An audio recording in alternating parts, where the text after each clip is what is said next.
ọ̀tẹ̀ tó bà chọ́ọ̀chì jẹ́ jù mo sọ̀rọ̀ láti sọ bàbá Adébóyè ni. àyẹn ó yá tí tó lé ẹni tó fẹ́ yàn sí chọ́ọ̀chì ẹni tó ń wà nílé ọtún ni ṣé látijọ́ yìí ṣé ẹni tó wà nílé ọtún náà ni yóò sì yàn ẹ̀mí àlùfáà ni ẹ̀mí ẹ̀tàn. àṣírí ńlá ló tú yìí o. Prophet Nasri ti tú àṣírí ńlá nípa bàbá Adébóyè yẹn Pastor Adébóyè àti àwọn ọmọ ìjọ wọn ìjọ Redeem. Bàbá yìí sọ̀rọ̀ ó ní Pastor Adébóyè tó jẹ́ Daddy Gio táwọn èèyàn máa ń pè ní Daddy Gio ó láwọn lọ bà ṣọ́ọ̀ṣì jẹ́ jù o. wípé lóòótọ́ tó bá ní ẹni tí Ọlọ́run rán wá sí Nàìjíríà tó jẹ́ ẹni tí Ọlọ́run lò lọ́wọ́lọ́wọ́ ó ní Pastor Adébóyè ní wípé àmọ́ àwọn náà bà ṣọ́ọ̀ṣì jẹ́ jù. Bàbá yìí fohùn ránṣẹ́ sí bàbá Adébóyè. Bàbá yìí ní business center ní church ti dì báyìí o àti pé ọ̀pọ̀ nínú àwọn tó tiẹ̀ wà lẹ́yìn bàbá Adébóyè wípé nǹkan tó máa jẹ ni wọ́n wá wípé businessman lọ́pọ̀lọpọ̀ wọn tó fi di pé àti ẹ̀wà mọ true worshipper mọ́ àmẹ́ tó ń ṣe Ọlọ́run tòótọ́ nítorí láyé òde òní kò sí disciple mọ́. Bàbá yìí sọ̀rọ̀ lórí bí àwọn èèyàn ṣe ti sọ ìjọ Ọlọ́run tó ti sọ di money making machine. ọ̀rọ̀ yẹn wá dàbí ọ̀rọ̀ tí olùṣọ́ sẹ̀lẹ̀ tó gbé Zazu Portable wá kọrin lọ́jọ́ praise night tó ní àwọn gospel singers yìí pé wọn ò lè pèrò wá ṣọ́ọ̀ṣì mọ́.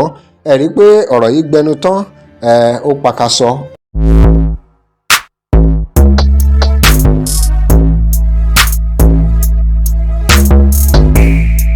Welcome to crossblog X TV. Remember to like, share and follow. ẹ jẹ́ àwa gbọ́rọ̀ lẹ́nu Prophet Nasri lórí ohun tí wọ́n sọ nípa ìpinnu Pastor Adébóyè láti yan ẹni tó máa di Gio lẹ́yìn wọn. Bàbá yìí fọ̀rọ̀ ránṣẹ́ sí Pastor Adébóyè o.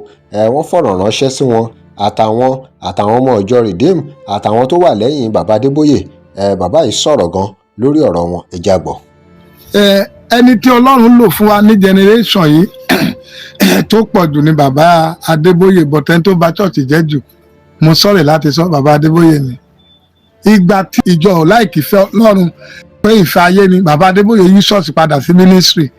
so ní 98 99 ìgbà tá à ń dẹ̀ máa bèrè nígbà yẹn ó sọ fún wọn pé tóun ò bá invite gbogbo ayé wá pé òun ò ní ráyè bá wọn sọ̀rọ̀. mọ bàbá Adébóyè gbàgbọ́ ó gbàgbé pé ó easy láti tètè yí ènìyàn rere padà sí èèyàn búburú jù láti tètè ṣéǹjì èèyàn búburú sí èèyàn rere. gbogbo àwọn èèyàn búburú tó wọlé nígbà tí bàbá Adébóyè sọ pé kó wọlé pé òun fẹ́ bá wọn sọ̀rọ̀ ara wọn ló sọ wípé wọ́n ní òun náwó ìjọ wọ́n máa nà nítorí pé wọ́n èé sọ ọmọ Ọlọ́run ìwọ ló pè wọ́n wọlé pé òun ń separate ìdámẹ́wàá wọn sọ́tọ̀ kò ní èdè kó separate ṣe bọ́ọ̀ ló pè wọ́n wọlé. ọmọ Ọlọ́run ò lè dádé lọ sọ fún pásítọ̀ rẹ̀ pé ẹ̀ ń náwó ìjọ kí ló kàn án ẹ ti mọ̀ pé ẹ̀mí ìjọ nìyẹn. ní ìgbà yẹn ó sọ pé òun fẹ́ kó wọn wọlé láti wá kò mọ̀ pé àwọn èèyàn búburú tó ń invite wọnú ilé yẹn wọ́n wá bà church jẹ́ ni. ayé àwọn ọmọ Ọlọ́run tó tún wà ń bẹ̀ ni wọ́n á tó change wọ́n á tó pollute. tó bá ti fẹ́ mọ èèyàn búburú tó bá ti wọ church báyìí ó máa tètè ń wá ọ̀rẹ́ káàkiri ni a máa bẹ́lẹ̀ sọ̀rọ̀ tó ti lẹ́ni tó ń ṣètọ́jú òun ṣàjọ̀dún òun ṣe program ọ̀rọ̀ ló lọ ń bá àwọn èèyàn sọ ẹ ti mọ̀ pé wọ́n èèyàn búburú lọ mọ ọ̀run àpá ìdí ni ó fẹ́ initiate àwọn èèyàn ẹ̀mí ìjọ nìyẹn. ẹ má bínú ẹ lè attack mi lórí tí mo sọ yìí o mi ìbú bàbá o Ọlọ́run tayé ló jẹ́ fún mi o I'm just saying this kìíní I just say it. ọ̀rọ̀ rẹ o lẹ́nu ní ìgbà yẹn ó yá sí tó ní ẹni tó ń fẹ́ yàn sí chọ́ọ̀ṣì ẹni tó ń wà nílé ọtún ni. ṣé látijọ́ yìí ṣé ẹni tó wà nílé ọtún náà ni ó sì yàn ẹ̀mí àlùfáà ni ẹ̀mí ẹ̀tàn. bẹ́ẹ̀ ló nígbà tó yá ó gbé program wa ká máa rìtáyà àwọn èèyàn ká rìtáyà yẹn ẹ rí i pé kò lè rí àwọn original tó bá bẹ̀rẹ̀ chọ́ọ̀chì máa gbogbo àwọn tóun àti ẹjọ́ bẹ̀rẹ̀ chọ́ọ̀chì tá ní ẹ̀bùn ọ̀mú kò lè rí wọn mọ́.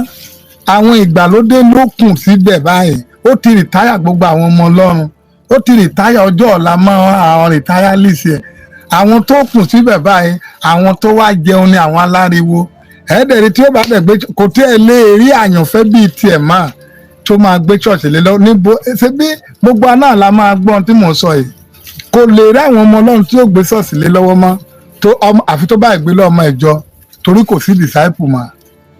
ṣé àwọn tó jẹ́ pé wọ́n á ti lówó díẹ̀ wọ́n á sọ pé Olúwa ní ká tẹ̀síwájú Olúwa ní ká tẹ̀síwájú ẹ wá wo pé ibi náà fẹ́ tẹ̀síwájú wọn ò tí ì lẹ́mìí mọ́ wọn ò tí ì ní kankan ẹ̀bùn nìkan náà ní tán fi tẹ̀síwájú.